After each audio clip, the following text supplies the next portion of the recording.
ओम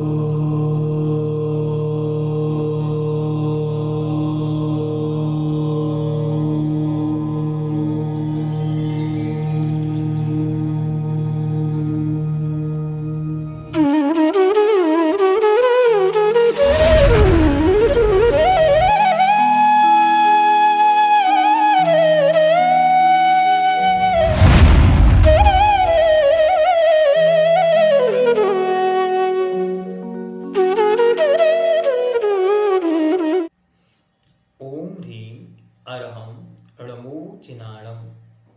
गाथा नंबर 33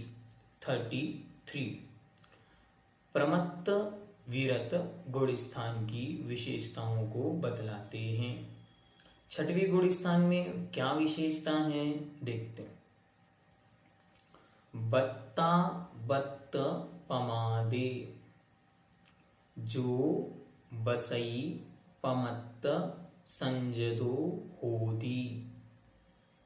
सयल गुण सील कलियो, महब्बई चित्त लाय रणु।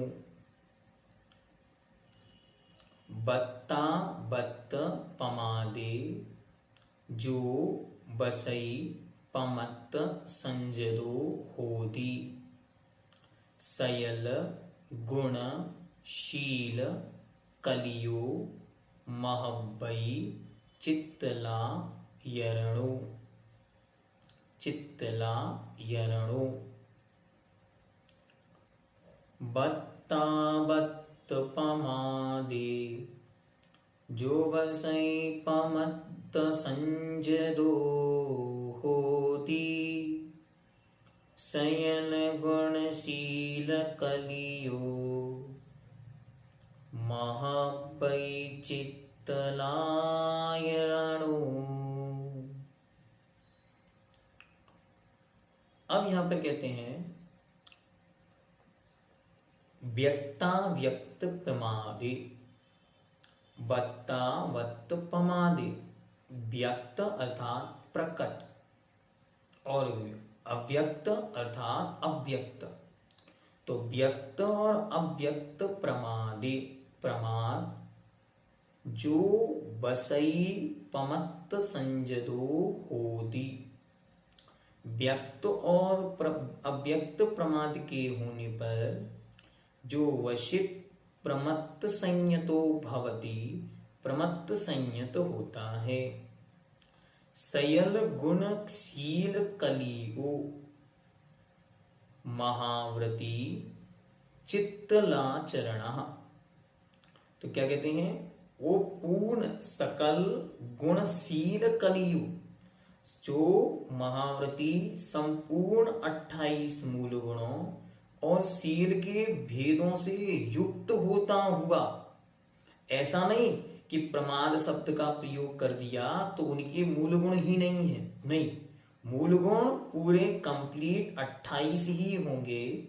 जो महाव्रती संपूर्ण 28 मूल गुणों और शीलों के भेदों से युक्त होता हुआ भी कैसा है, व्यक्त एवं अव्यक्त दोनों प्रकार के प्रमादों को करता है।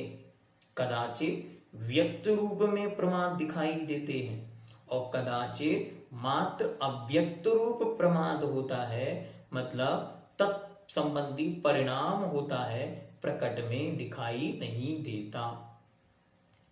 दोनों प्रकार के प्रमादों को करता है वह प्रमत्त संयत गुणस्थान वाला है। अतएव यह चित्रल आचरण माना गया है। चित्रल मतलब होता है चित्र के समान, थोड़ा सा जिसमें रंग आदि भरे हुए हैं, चलित जो है, जैसे पानी में तरंगे हैं, ऊपर नीचे हिलोरें ले रही हैं, तो कभी ऊंचाई पर हैं कभी नीचे हैं, इसी प्रकार उनका आचरण है। चित्त कवरा जिसको कहते हैं, अर्थात जिसमें एकदम कोई स्पष्ट रंग नहीं है, अपितु बहुत सारे अलग अलग रंगों का सद्भाव जिनके पाया जाता है। क्या कहते हैं, सयल गुणशील कलियो अर्थात सकल गुण और शीलों से सहित, महाव्ययी महाव्रतों से युक्त वह महाव्रती, चित्र अर्थात चित्रल, आयरणों अर्थात आचरण, चित्रल आचरण, चित्रल आचरण से युक्त है।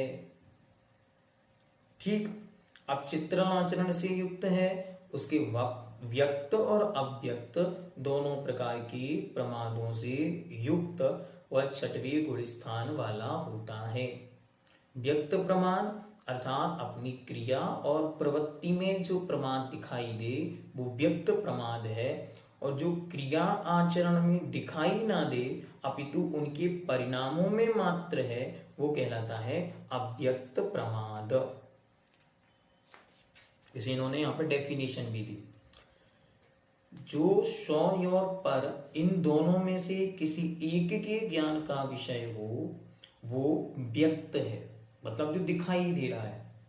जो स्व और पर दोनों में से किसी के ज्ञान का विषय ना हो, मात्र प्रत्यक्ष ज्ञान का विषय हो, वह अव्यक्त प्रमाद है।